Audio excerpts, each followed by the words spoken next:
right, everybody, welcome back to another episode of the Evernest Real Estate Investor Podcast. I am your host, Spencer Sutton, and I've got Matthew Whitaker's back on the show, man. Welcome back. You've been gone for a while. We've been missing you. And I got great. I know. Not me. Don't speak for me. You know, it's been nice to have Matthew on here. I actually kind of wondered if you'd introduce Gray first out of habit since, I've been gone for so long, but I'm glad to definitely be back on the show. You're the boss, man. So we'll give you the kudos first. And really, listen, before we even begin this, I was thinking about this about an hour ago. I was like, something that we haven't talked a lot about on this show that we need to is just the fact that before we get into the content, we are looking for team members like all the time. And so if you're listening to this podcast, if you're interested in real estate, if you want to come and work with us in either in one of our markets or remotely, then we would love for you to visit our website, evernest.co, check out our job listings. We have everything from brokerage positions who are agents in these markets buying properties to property management positions, sales positions. There's all kinds of things. But I wanted to get that out on the front end before we actually got into it. And we've talked about this before, not quitting your day job before you go full time. This is a really cool opportunity. If you are interested in real estate investing, want to learn the ropes, have an unfair advantage. I was talking about this with my brother today, talking about investing in areas that you have an unfair advantage in. There's probably no more unfair advantage than to like work in the industry to learn from other people who are doing it. And so maybe quit your day job and come work with us, but it's a good opportunity to really kind of get in the weeds, learn from what other investors are doing, learn about the property management and my team, like the brokerage side. And so working with tons of investors, seeing what they're doing well, seeing, what needs to be improved on so you can kind of like build your strategy. So great opportunity. If you're interested in that, we would love to talk to you. So yeah, our website's got a bunch of positions up. So we're constantly expanding into new markets. And so even if we're not in a market that you're currently in, we've got a ton of remote positions as well. So we'd love for y'all to reach out to us if you got any interest. Jeff Bezos has this missionaries versus mercenaries, and mercenaries are just in it for the money, and missionaries have a passion for it. And we really feel like our audience could be missionaries, and we're very missionary around our business, around real estate investing, around investing in single family homes and small multifamily properties. So if you are a missionary and want to join the team, I hope you'll reach out. We've got tons of opportunities. We're opening new markets. I think we're opening Huntsville and Kansas City and maybe a few other ones in the next coming months.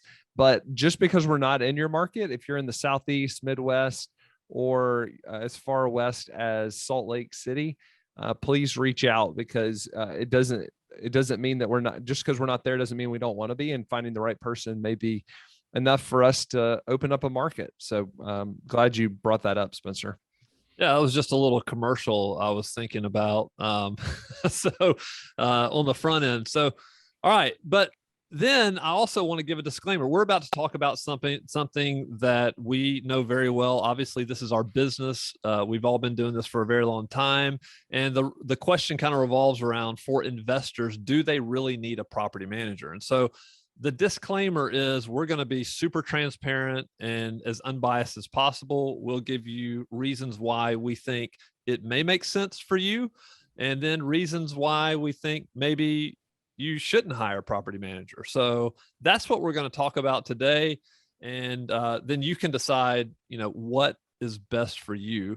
Now, a lot of times we deal with out-of-state investors who are like, hey, I can't invest from out of state. So we understand that. But then we also have investors that are in the city that we're actually in. And that's the decision that they have to face when they start buying property. So hopefully this episode will help you make that decision. And then from there, if you decide you need a PM, then you can find the one that best fits what you need.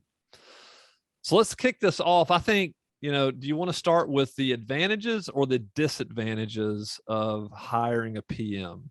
Do we want to close with good news or with bad news?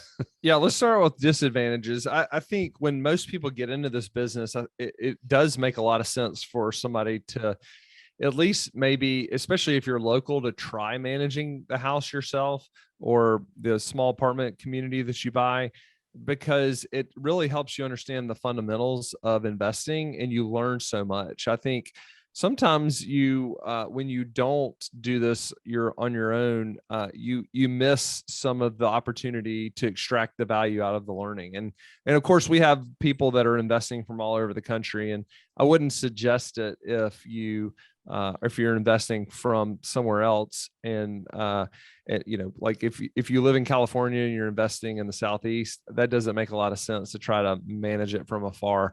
But if you're in town, I think you can learn a lot. And then I think there is a point where it makes more sense to subcontract that out to a property manager. But let's jump into disadvantages of hiring a property manager. Number one, go ahead. You want to cut in? Stealing his thunder, Matthew. I haven't even been here, and I'm jumping in and taking over the show. I was like, hey, don't you know who the host is? You wish you had a mute button that you could just mute me. The Dave Ramsey mute button. Yep. That's right. No. Okay. So let's talk about this. What's number one disadvantage of hiring a PM? What do most people think about when they think about hiring a PM? Money, money, money. It costs money. I mean, you're paying for a service, and yeah, I think that's people's kind of biggest either, hey, I don't want to pay for it, or the numbers don't work with it. So people, we'll kind of list out some of the fees. I mean, the first is the monthly management fee. So either going to be a flat fee, typically around 8% of, your monthly rent. So that right there takes some off. Leasing fee. Leasing's a lot of work. If you've never tried to lease a property yourself, it's a lot of work, but property managers charge a leasing fee to advertise the property, to show the property, to prepare the lease. I mean, paying for some of that, I think a disadvantage, we'll kind of talk about the advantage, but I mean, doing it yourself, you're gonna have to get a lease form. So I think that has improved over the past couple of years, but even just thinking about the leasing fee, you're kind of paying for a property management company to have their lease reviewed by an attorney that's state approved and kind of limiting some of the risk there. But that's a fee, a renewal fee. What's the average leasing fee? It ranges in the markets between 50% of 1 month's rent all the way up to 100%. Those are typically the two most common numbers, and it might fall somewhere in between depending on price of the property, et cetera. Yep. Okay. What other fees? You said renewal fee? Renewal fee, and then any inspection fees, and even maintenance markup. So a lot of PM companies are charging a markup on third-party vendors to cover the cost of servicing and scheduling and billing and invoicing. But those are all kind of costs, and you can probably run the numbers anywhere between 8 and 11% of kind of your total rents if you're just throwing one number in your underwriting, and that gives you a pretty good idea. So annualized, a $2,000 rental may be anywhere from $200 a month or $180 a month, somewhere kind of in that ballpark. Anything you'd add here, Matthew? Yeah, I mean, 8 to 11% could be a big number, right? Like if you think about it over the course of a year, or you think about it over the course of a number of houses, it does become a really big number. And so when you're thinking about it, you've got to the inverse is, what value am I extracting for that, right? And so but it is and it's hard to deny that it's a big number. We're on the other side of it, obviously running a PM business, and the cost of it.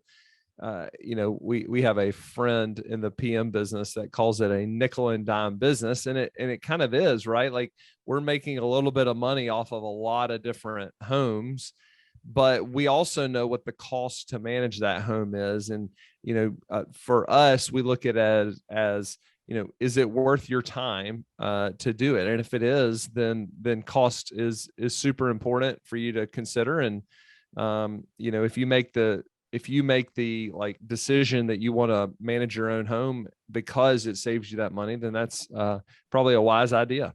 Well, when you and I were full-time investors, like out buying, wholesaling houses, we also had rental houses and we managed them ourselves, right? Yeah. What was the decision? What was the decision? Like, why did you decide to do that?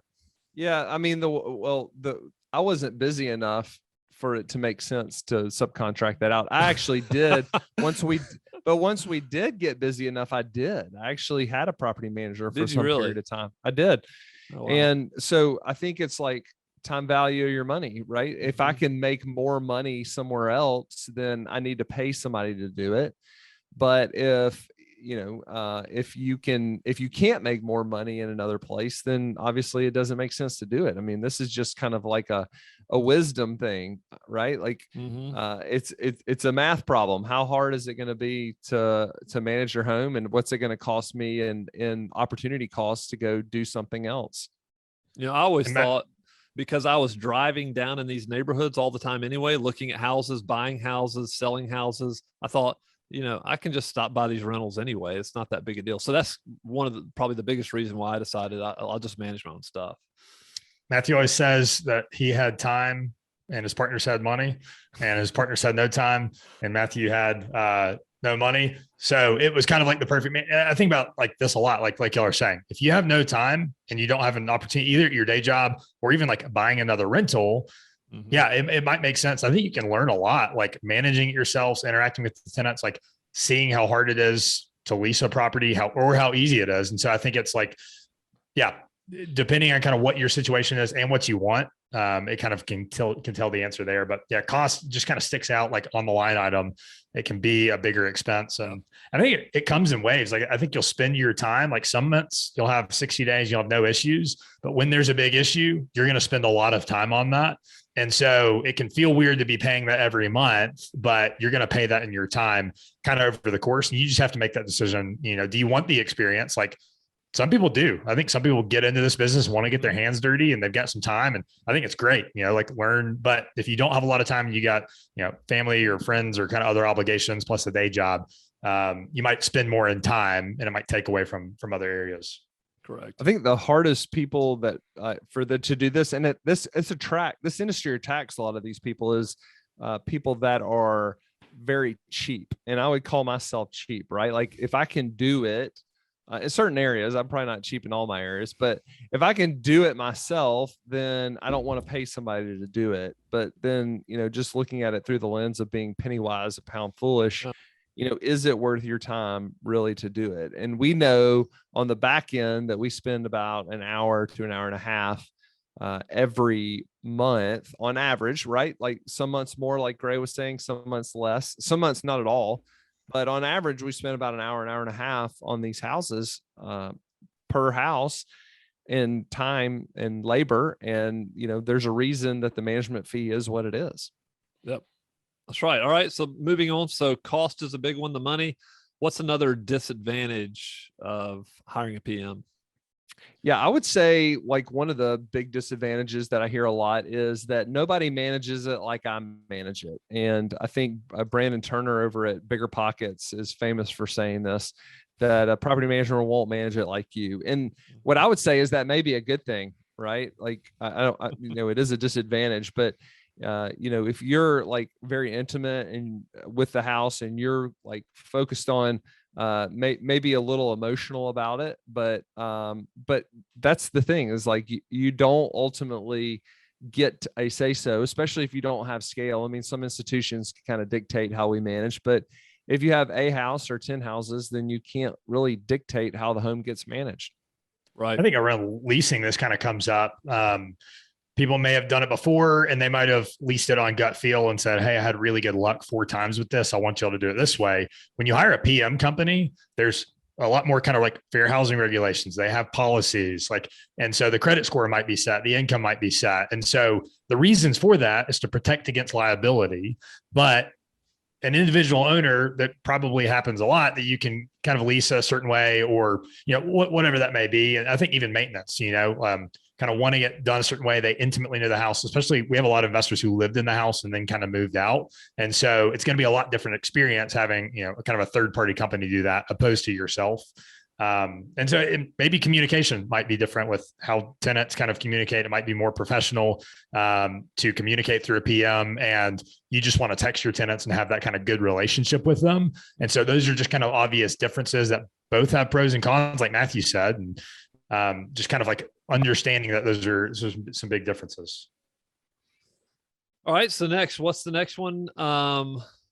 I wrote this one down just thinking about it. Like you're not going to know your tenants as well. I know that when I first started buying rental houses, I was like, you know what? I want to get to know these people. I want to know everything about them. I want to, go and sit down with them in the houses and talk to them, tell them why I'm renting houses. And so I did that.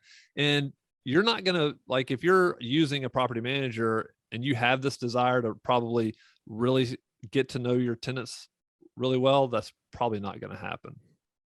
Yeah, I may see this as an advantage, not a disadvantage. Depends on the person. Matthew's an introvert, so that's right. But at the end of the day, I always make better decisions if I'm not emotional. And when you get into property management, you're running a business, and one of the key critical things that people do wrong right off the bat is like buy into the stories that people tell because for whatever reason they can't pay the rent. And I had one of these issues that happened really early in my career. In fact, it was the first house that you sold me, Spencer. After 6 months, the guy stopped paying rent. And I was incredibly emotional about it, like screaming and hollering. I mean, it just kind of ruined my day. And I remember being on vacation over Labor Day down at the beach, and this resident was like, so-and-so stopped paying the rent and I can't afford to do it, but I can't move because my house is still being fixed. And so he essentially handed that like responsibility over to me, like it was my responsibility to figure it out for him. But what I would say is I would have been way more objective, may have still been frustrated, but been way more objective in how to handle that situation with somebody in between me if I hadn't known the resident well at all. And I think that kind of speaks to the advantages, but like a disadvantage that I've heard from owners is when you really know the tenants, they might like you the way that they manage and they're willing to renew. You might say that the vacancy is going to be lower if I personally know the tenants, or they're going to take better care of the house because it's not some kind of like third party PM company and you've got a relationship with the owner. And so it's a difference, but I have seen that. Like I know stories of just other people who own houses and they were overly they do it differently than just like, hey, I'm managing this as a business, and they kind of view it differently. So, that will be a difference. Like we just don't have the capacity to be able to do that. Every PM company kind of operates differently, but that's kind of a fear that I hear a lot of owners. And look, sometimes it could be true. If you don't have that relationship and it's a relationally driven tenant, they might move out because they kind of want that with their landlord. Yeah, 100%. All right. Next, Matthew, what's the next one? Next disadvantage of hiring a PM?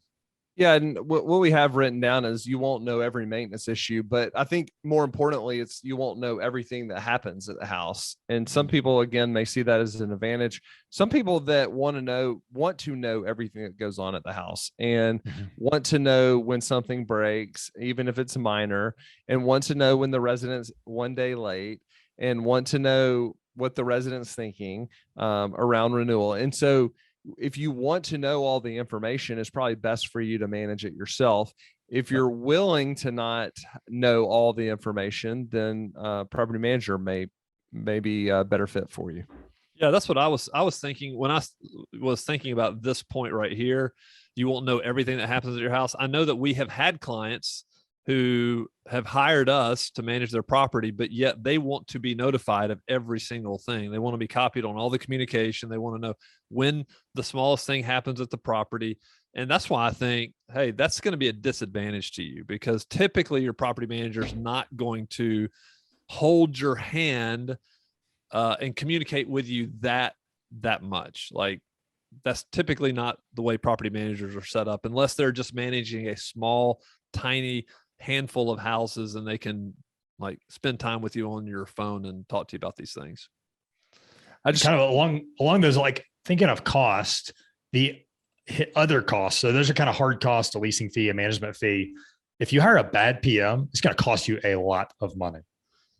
Delinquency, if they're not good at collecting rent from tenants, that's going to blow past whatever delinquency number you have in your spreadsheet. If they're not good at pushing rents to market, you're going to be under rented and not getting as much money. If they're bad at diagnosing maintenance problems, if they don't have good vendors or good tax, like I've seen it happen a number of times where Yep. So you get an estimate, and the fix is a lot smaller, but because they didn't know it intimately, know the house, or that they didn't have 40 hours a week to kind of focus on that. So if you hiring the right PM is just kind of a key. I mean, that's like the disadvantages of you just have to kind of know that. So there's kind of some hidden costs that like you might be able to think that you can overcome if you manage it yourself. And just like you said, if you got 40 hours a week to focus on it, like, yeah, I think you will probably be able to do a really good job at some of those things. But that's kind of the other biggest pushback that I hear, or horror stories of somebody who, was with a different PM, and you just kind of talking to them and say, hey, I pulled it in. These are kind of the reasons. Those are big fears, because at the end of the day, we want our investors to make money. And it's all the little things that add up, and all the little decisions that you have, and all the little processes that kind of like provide you a really good return. A consistent product. I mean, that's one of the things that good property managers do. I'll tell you all a funny story. I just got back from a property manager conference. One of the reasons that I missed our last recording, or last few recordings, and that we had a speaker that's a property manager. He's in one of our markets, and he was basically explaining to everybody, if people try to manage through you, in other words, if the owner tries to manage you to manage the house like they want to, then you should fire that person. And so but you have a lot of people that just believe that's how the relationship works, but that's just not the way a good property manager works. A good property manager has systems and processes and things set up that are, that essentially give what we were just talking about, a consistent product. And a lot of that is around you not knowing everything, just because it's super inefficient to bring you into the loop on every decision for us. Yep. Yeah. But I do think it's a wise thing at the beginning. It's just like to build trust off the bat, manage it, make sure that they're doing the right thing. So don't hear us say like, don't manage your PM, because this is not like a hire and never talk to them for 2 years. Like that's probably not going to get you a good outcome. And that's not what either party wants. But once you trust them and you kind of verify that things are going well, that's how you know you've hired a good PM. So there is kind of like a song and a dance to finding the right PM, what you ask on the front end, and then how you communicate and basically stay enough in touch with your house to kind of like keep a pulse on it. But remove yourself, because you're paying for a service. And like once you know they're good, pulling yourself out of there. I've seen that be a struggle for people who have kind of managed 3 or 4 houses by themselves. And I think early on, there's a lot of communication I think is a really good thing. And then you can kind of back off once you know they're doing the right things. It took me one eviction of a resident that I placed myself to absolutely turn the reins over to Evernest back in 2008 or 2009. And I said, you don't even have to talk to me anymore. Just take care of it. My mom actually had a similar experience. We had to evict, okay, her son's a property manager, owns a property management business. She decided she's cheap. Well, that's where I get some of my cheapness is from my mom. And she decided she was going to manage the house herself. And she had pretty successfully since I was a kid. I mean, I can remember being over there over the summer. My mom was a teacher. We were painting, cleaning the house, getting it ready for the next resident. And so she had this like extended period of success. Again, moving residents in on gut feel. And when I first started this business, she was still decided to keep it in-house and let her do it herself. And I was fine with that. It didn't really matter to me. But she moved somebody in that basically the day they moved in, they quit paying rent and the check bounced to move them in. I mean, it was obvious that they had done this strategically. And so she turned it over to us, very similarly to you, Spencer, like, hey, I need help. I need you to like fix this problem. And it took me, and I knew what to do 6 or 8 months to get the person out, because they also knew how to handle it. I mean, they were professional renters, and it was bad. It was really rough, but it just because your son's a property manager doesn't necessarily mean you're going to move it over to him to manage. That's right. You must have been charging really high prices back then. So we've talked about the disadvantages of hiring a PM. And listen, if you want that control and you want to, save your money, watch every single penny, and then a property manager is probably not going to be for you. So let's move into the advantages of why people hire property managers. So let's talk about these. First, I just thought I used to take a lot of sales calls here at Evernest from investors from around the country calling to learn about markets, learn about our company. And I was always talking to them about areas and houses. And they were always constantly asking me about, what about this area? What about this house? Or, and so I think as a property manager, I always wanted to give them the absolute best advice I could, because we didn't want to manage crappy houses. And like, I didn't want to see them, because if they bought a bad house in a horrible area and started losing money, guess what? It's going to be a bad relationship. And so I think one of the reasons why you would hire a PM is, you're going to hopefully get really unbiased opinions about houses and areas, because property managers like do better when they're managing great residents and properties.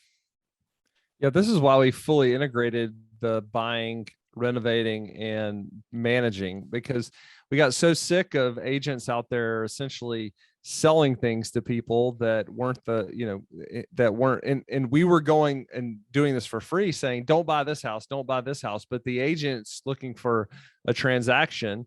And so incentives aren't exactly aligned. We jokingly say, you date your agent, you marry your property manager. And so you're absolutely right. Like, we have a property manager has the experience, knows street by street, because, has boots on the ground in the market and has intimate knowledge of even houses.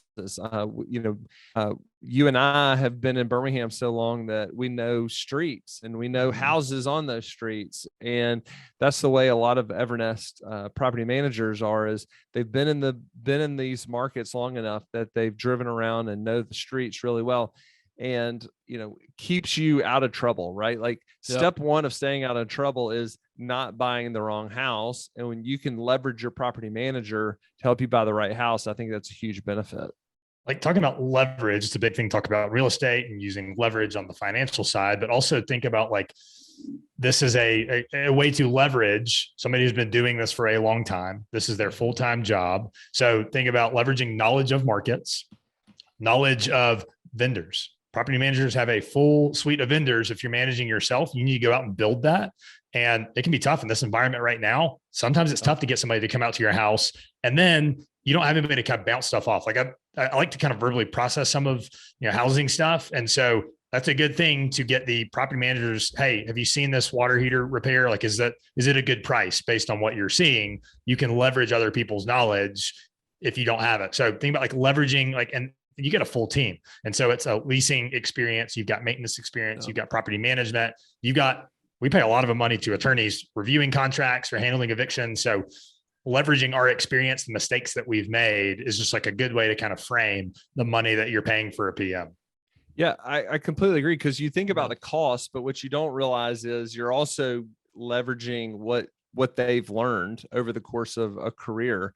And, not buying the wrong house, like, how much money is that worth? Right. And so having a PM that tells you not to buy the house, because our incentives as the PM are way more aligned than a broker's incentives are with an investor. And so like, it's kind of weird. Like, we ought to get paid if you don't buy a house because we saved you some money, but really we get paid on a monthly basis, a monthly management fee. And it's just kind of a weird way that the economics are set up on a property management contract. Yeah. So that's the first advantage. What's another advantage? I think like rehabs. So especially if you're buying a property or if you're wanting to turn a property, that's a big thing. A lot of PMs can manage that for you. So we've got all of our markets, contractors that we work with on a consistent basis. I mean, at any point we're doing, 50 to 100 turns a month at this point. And so it is really hard. Like the one way you can do it is either find a GC in the market and then they can sub everything out. The other way to save a bunch of money is to sub it out yourself. But if you're remote, lining up different contractors, trusting what they say, running the risk of paying somebody money and then they don't do what they're going to, like, I've heard too many horror stories of, hey, I paid this guy and he basically ran off. Heard an extreme example of to the tune of $50,000 the other day.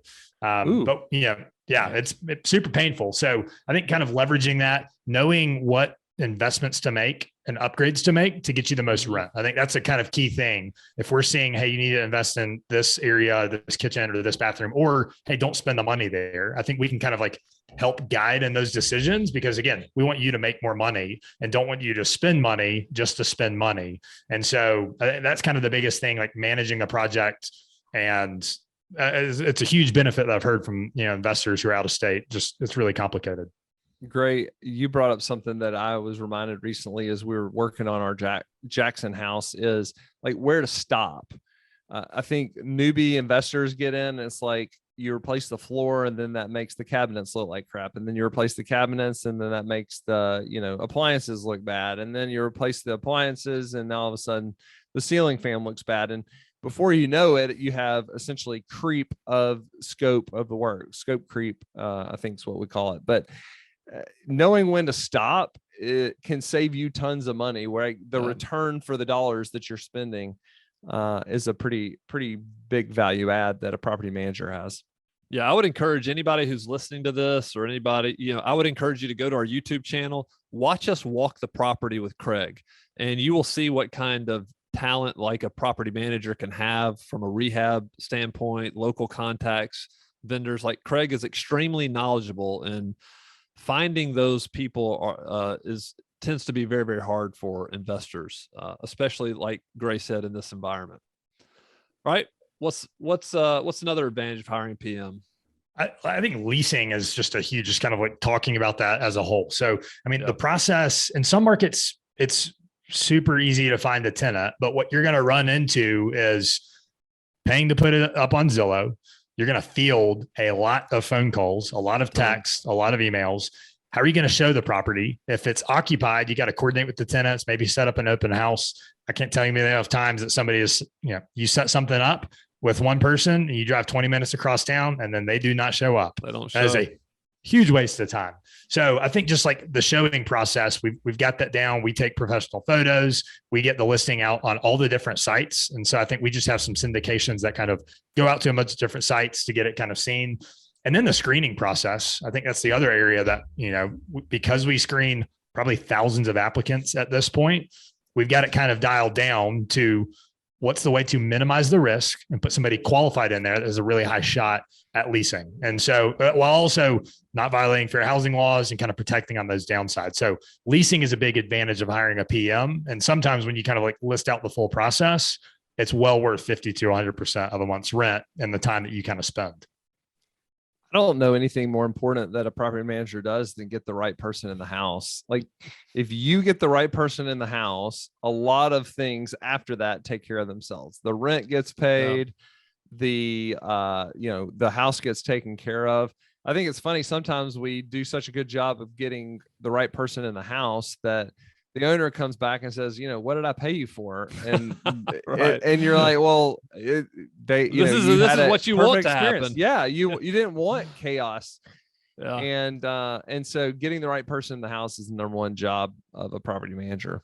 And I would say even like really great residents are looking for professional property managers. So sometimes they will avoid like somebody doing it themselves or mom and pop because they're just not really sure. Oh, I'd rather go on Google and look at a property manager's reviews and then go and look to try to find houses that they're managing, because, you can see the product, you can look at different houses from the same company. The application fee will let you go and look at multiple properties. So I think there's advantage there as well.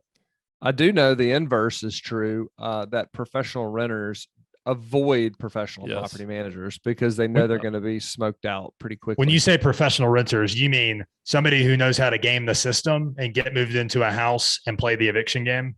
You got it. Yeah. Sorry. Should have clarified that. You were using our lingo, but yes, I know what you meant. All right. So that's great. So that encompass the entire leasing process. What's another advantage of hiring a PM? Managing tenant communication. So at any given time, there's a lot of communication about even small stuff, just hey, when to pay rent, a late fee. It kind of creates this buffer. So, they will manage communication around leasing, the move-in, any issues that they have throughout the lease. I mean, where I see it taking a lot of time is just managing the maintenance component and talking with tenants. There's a lot of scheduling, a lot of kind of following up that goes involved when tenants are moving out, when they're giving notice. Like there's just a lot of communication that happens. And Matthew hit on it earlier, being objective and kind of getting the summary at a decision point when the property manager needs to bring you in will save you a lot of different time, opposed to navigating all of the different relationships with tenants, et cetera. So providing kind of that buffer, and then they manage a lot of communication and only bring you in when really a decisions kind of need to be made. Yeah. And sometimes you need to have difficult conversations. And so if you're a person that can't have that difficult conversation, then having somebody as that buffer, as you're acting as your agent to have difficult conversations with a resident, if it needs to be, maybe you just don't do well at those. And so what happens is you keep putting them off and don't have those conversations. And guess what? The situation doesn't get better. It only gets worse, as opposed to having somebody do that for you. That's that. Right. And then I think the maintenance is probably the last big one to talk about. So we hit on it earlier. Property management companies are going to have plumbers and flooring guys and roofers and this kind of slew of different vendors that whatever problem comes up, we've got somebody to send out. We also make sure that they're licensed and insured. I think that's the other thing that you can kind of run into is finding the cheapest labor. I mean, maybe hitting on that. The disadvantage I hear is it costs more to have maintenance done by a third-party property management company. And that's true. I mean, we can't go hire the guy who $15 an hour who's not licensed and insured. It's too big of a risk for you as the property owner and for us as a company. So you will pay more, but it's going to be done right. And you're kind of protected from that liability, but also just the ease. Like I was looking at another email today and client needed landscaping. So we went out and got them 3 landscaping bids and we're figuring out mulch and what rocks to put in and kind of guiding them along those decisions. So kind of one, the counterpart to like talk through, give advice. The other side is managing, scheduling, paying that invoice out of your rent so that you don't have to really think about those things. I think maintenance too, like managing the $15 an hour guy is very short-sighted. I know a guy who's wearing a blue shirt that's on this podcast that actually went on the cheap one time to buy a bunch of air conditioning units. And before he knew it, he had 10 of the wrong air conditioning unit, or actually heating units installed in these houses. And it was costing the residents all sorts of money. And so that happens, right? Especially when you're hiring and focused on cheap. But again, penny wise, pound foolish. Before you know it, you can spend a lot of money fixing the things that were supposed to get fixed. And the number one reason that tenants move out is a house with a lot of maintenance issues that aren't handled quickly. Right. So you might get somebody out there and it might be cheap for you, but if you have to send them out there every single month, that's brain damage nobody wants. Spencer, how fast were people moving out when their power bill over the winter was $600? Yeah, $800. Like it was really bad. And it wasn't just moving out. First, I got wore out. Like it was just like constant barrage of you're paying my bill, right? Which made sense. But I do remember trying to go on the cheap, like my first rental houses. To me, a big issue is liability, right? And we kind of mentioned that with people who are licensed and insured. I had somebody go in. I had a bug problem in one of my houses. The tenant was complaining. I said, just do whatever to get rid of the bugs. He came back, like killed all the bugs, but he said, yeah, you don't want me to tell you what that formula was for there because it's just not safe for people. And I was like, holy cow, what was this guy putting in there? But that was me. Like, that was not good. And it could have caused harm, but it didn't. But still, that's the kind of stuff that you have to watch out for. So, yep. I said last one, but I'll hit on another, is just the accounting. And so if you manage it yourself, keeping detailed records of all the maintenance that happens, the rent that comes in, where's the security deposit held, you got to give all that to your accountant at the end of the year. So if you're organized, unlike Spencer, maybe you have a knack for that. And maybe you enjoy it. If you just get a 1099 that you can then send to your accountant at the end of the year, or you get us to download a cash flow report. So I think just kind of additional reporting that is done without you having to do that is just kind of another benefit that comes with having a property manager. And I mean, all of this is to free you up to have more time. I mean, that at the end of the day is kind of the message of where are you willing to spend your money?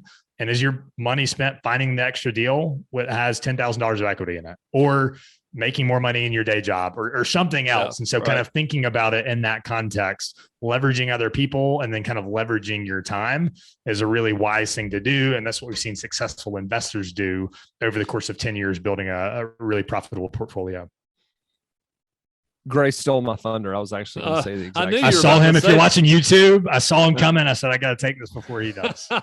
He just Gray continues to steal this podcast. I know. No wonder you never come back. No wonder you missed a few weeks. I'll see y'all next month. You'll see us in June or something. All right.